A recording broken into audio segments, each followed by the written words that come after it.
दोस्तों नमस्कार। India debate में आप सबका स्वागत है। जैसे जैसे क्यूबाइव नेटवर्क का अभियान तेज हो रहा है, सहारा निवेशकों की न सिर्फ आस बढ़ रही है बल्कि उनको सफलता मिलने की दिशा में एक एक कर कदम बढ़ते जा रहे हैं। सफलता भी मिल रही है। जिन लोगों ने यह कहा कि 50,000 रुपए आ रहे हैं, नहीं आ रहे हैं, बहुत सारे जगहों से इस तरह के संदेश मिले हैं कि 10,000 से अधिक के भी पैसे आए हैं। अब एग्जैक्ट 50,000 आए हैं, 49,000 आए हैं, ये तो नहीं, लेकिन 10,000 जो लिमिट था पहले, उससे अधिक के पैसे आए हैं। ये निवेशकों ने इस बात की पुष्टि की है। अब एक इंपॉर्टेंट सवाल सबके सामने दौड़ रहा है जहन में कि 3 महीने में जो शुरुआत में जो सुप्रीम कोर्ट ने 5 सितंबर को कहा कि 3 महीने के अंदर आप 10,000 करोड़ रुपए जमा कीजिए, जिसमें कि कपिल सिब्बल ने कहा कि 1,000 करोड़ हम अगले 10 दिन में जमा कर देंगे। उसके बाद सुप्रीम कोर्ट ने कहा कि नहीं, ये सब हम नहीं जानते हैं, आपको 10,000 करोड़ रुपए 3 महीने के अंदर, 90 दिन के अंदर आपको जमा करने हैं। फिर ये बात कैसे आ गई कि रिटन जजमेंट में ये बात 9 महीने तक चली गई। तो अब ये 9 महीने का जो टाइम शेड्यूल मांगा गया है, उसका आधार क्या है, कैलकुलेशन क्या है? क्या सहारा इस मुद्दे पर काम कर रही है कि हम कोशिश करें कि 90 दिन के अंदर ही 10,000 करोड़ रुपए का भुगतान सेबी को कर दें, सहारा सेबी के अकाउंट में हम डाल दें? क्या सहारा का प्रबंधन इस प्रकार का मन बना रही है? अगर बना रही है तो इसकी पुष्टि कौन करेगा? क्या कन्हैया शाह जी एक बार फिर आकर के हमें बताएंगे कि हां, इस दिशा में मैनेजमेंट काम कर रही है, मैनेजमेंट काम कर रही है? हमारे पास ऐसे ऐसे लोगों के मृत्यु की खबरें आ रही हैं, मृत्यु की खबरें, और वो हमें फोटोग्राफ भेज रहे हैं, उनका संदेश भेज रहे हैं कि वो व्यक्ति पैसे के नहीं होने की वजह से उनकी मृत्यु हो रही है। अब ये जो संवेदनहीनता है प्रबंधन की, वो कहां तक जायज है? आज इस मुद्दे पर भी बात करेंगे और यह भी जानने की कोशिश करेंगे, अगर कन्हैया शाह जी ज्वाइन करना चाहते हैं तो वो जरूर ज्वाइन करें और वो बताएं जरा दर्शकों को कि क्या 10,000 करोड़ रुपए का जो प्रबंध है वो सहारा प्रबंधन ने कर लिया है और उनको लग रहा है कि 90 दिन के अंदर हम भुगतान कर देंगे। और चूंकि कोर्ट को अगर 90 दिन के अंदर भुगतान नहीं होता तो फिर एक कंटेम्प्ट होता, इसलिए उन्होंने समय सीमा 9 महीने का मांग लिया है। इसकी सच्चाई क्या है, आज हम इसी मुद्दे पर बात करने के लिए हमारे साथ बहुत सारे लोग अभी जुड़ेंगे।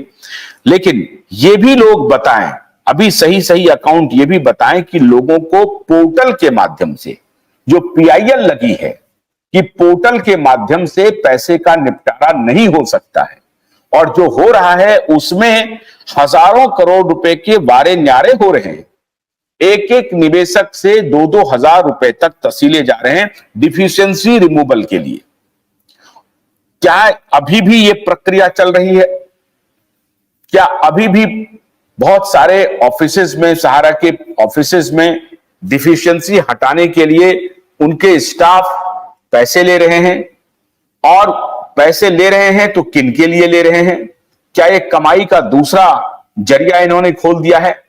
अगर 2 महीने 3 महीने में ही इन्होंने, साल भर से ही डिफिशियंसी रिमूव करने के लिए इन्होंने अगर पैसे लिए, तो साल भर में कितने निवेशकों से ये पैसे उठा चुके हैं रिमूव, डिफिशियंसी हटाने के लिए? तो इन सब कैलकुलेशन पे क्या अभी भी पैसा जारी है, अभी भी पैसा लेना जारी है? क्या अभी भी लोग इस तरह से सोच रहे हैं? जो व्यक्ति ज्वाइन कर रहे हैं वो ज्वाइन करें। क्या अभी भी लोग उनको पैसा दे रहे हैं? कितने ब्रांच में पैसा दे रहे हैं डिफिशियंसी हटाने के लिए? और डिफिशियंसी हटाने के हट तो जा रहा है, क्या हटने के बाद उनका पैसा आ रहा है? डिफिशियंसी अगर हट रहा है तो कितने अमाउंट तक का हट रहा है? 10,000 तक का हट रहा है या 50,000 तक का हट रहा है या 1 लाख रुपए तक का हट रहा है? जो लोग जो कि रिट पिटीशन में शामिल हुए हैं, जिनका करोड़ों का बकाया है सहारा प्रबंधन के पास, उस बकाया वाले जिन्होंने रिट पिटीशन दायर किया है, क्या उसके लिए कोई अलग से प्रबंधन कोई विचार कर रही है, या प्रबंधन और उनके बीच में तकरार चल रही है? प्रबंधन के कुछ लोग क्या वाकई में ये प्रचार कर रहे हैं कि आपको अगर अदालत की शरण में जाएंगे तो आपको पैसा नहीं मिलेगा? ये सारे कुकृत्य जो चल रहे हैं या जो बरगला रहे हैं, जो गुमराह कर रहे हैं, उनके लिए निवेशक के मन में क्या चल रहा है? उस दिन बहुत बड़ी संख्या में उन्होंने लोगों को यह मैसेज भेजा, खासतौर से कन्हैया शाह जी ने, कि जो लोग अदालत की शरण में जा रहे हैं वो आपको पैसे नहीं दिलवा पाएंगे और वो चंदा चोर हैं। लेकिन जो लोग अदालत में गए हैं, आज वो बड़ी मजबूती से फाइट कर रहे हैं, उनकी बातों को सुना जा रहा है और उनको जो भी डेट्स मिलेगा उस डेट्स पर सबको अब अपीयर भी होना है। इससे लेकिन एक बात तो तय हो गई है कि 1000 करोड़ रुपए जो सहारा प्रबंधन ने जमा कर दिया है, बाकी जो 9000 करोड़ रुपए है, एक बात स्पष्ट है कि 9000 करोड़ रुपए देने की जो समय सीमा 9 महीने है, 1000 करोड़ रुपए देने के बाद मंशा स्पष्ट हो गई है कि प्रबंधन ये चाहता है कि हम ये पैसा लौटा दें, और ये पैसा जब हम सरकार को लौटाएंगे तो सरकार इस पैसे को लौटाने का प्रबंध करेगी। लेकिन 1 साल बीत गए हैं, 1 साल में अभी तक 500 करोड़ रुपए का भी भुगतान नहीं हो पाया है। जो करंट डेटा हम लोगों के पास उपलब्ध है वो 370 करोड़ का है।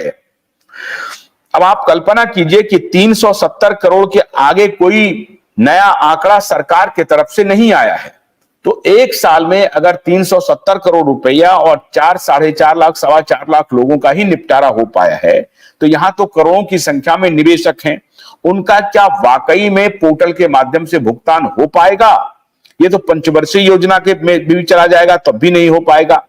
अब अभी तक के क्या अपडेट है, किनको पैसा मिल रहा है, किनको नहीं मिल रहा है, डिफिशियंसी हटाने के लिए कितने पैसे लिए जा रहे हैं, कितने का वारा न्यारा हो रहा है, और क्या अब भी सहारा प्रबंधन इस कोशिश में लगा हुआ है कि किसी भी तरीके से लोगों को भटकाया जाए, लोगों को सही बात ना बताई जाए, उनको कहा जाए हम पैसा दे देंगे, या वाकई में सहारा प्रबंधन ने मन बना लिया है कि अब बहुत हो गया, लोगों का जो भी पैसा है हम लौटा दें?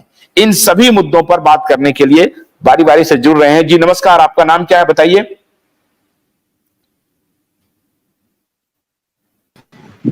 अच्छे लाल जी बोलिए।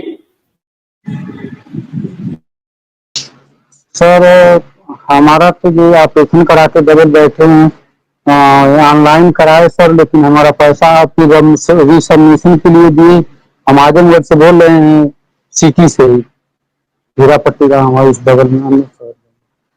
लेकिन सर कुछ पता नहीं चल रहा है कहाँ का, मैडम के नाम से 85,000 है, नाम से। अच्छे लाल जी एक मिनट रुकिए, ये ममता दत्ता लिख रही हैं, मैं आपसे भी पूरा जो हमारे चैट में बात लिख रहे हैं उनकी बात पहुंचाते हैं। ममता दत्ता लिख रही हैं कि आशुतोष जी, मुझसे सहारा के ऑफिस से रीसबमिशन के नाम पर 5,000 रुपए लिए हैं, मेरा टोटल 29 सर्टिफिकेट है। ये ममता दत्ता। ममता आप कहां की रहने वाली हैं ये भी बताइए।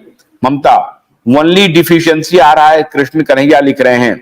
किसान लिख रहे हैं इससे अच्छा सर पोर्टल ही ब्रांच में दे दे ताकि डिफिशियंसी आसानी से हट सके, पोर्टल को ब्रांच में ही दे दिया जाए। इनका कहना है कि पोर्टल वहां पर खोलें और वहीं पर डिफिशियंसी हटाई जाए ब्रांच में। तो ब्रांच में तो आपसे पैसे तसीले जा रहे हैं साहब। हाँ अच्छे लाल जी बोलिए। सर हमारे यहाँ तो कोई ब्रांच खुली नहीं हुई, ब्रांच बंद हो गई, सिविल लाइन वाली आजमगढ़ की मेन ब्रांच दी थी मंडल वाली, लेकिन यहाँ है अराजीबाग में बगल में, तो यहाँ तो नहीं सर लेते हैं, अभी भी खोले हैं। ये कैसे मालूम है आपको? दत्ता साहब गलत बात लिख रहे हैं अवधेश जी, ये आप कैसे कह रहे हैं? हमारे यहाँ आजमगढ़ सर खुली है, अराजीबाग वाली जो है। बोलिए बोलिए।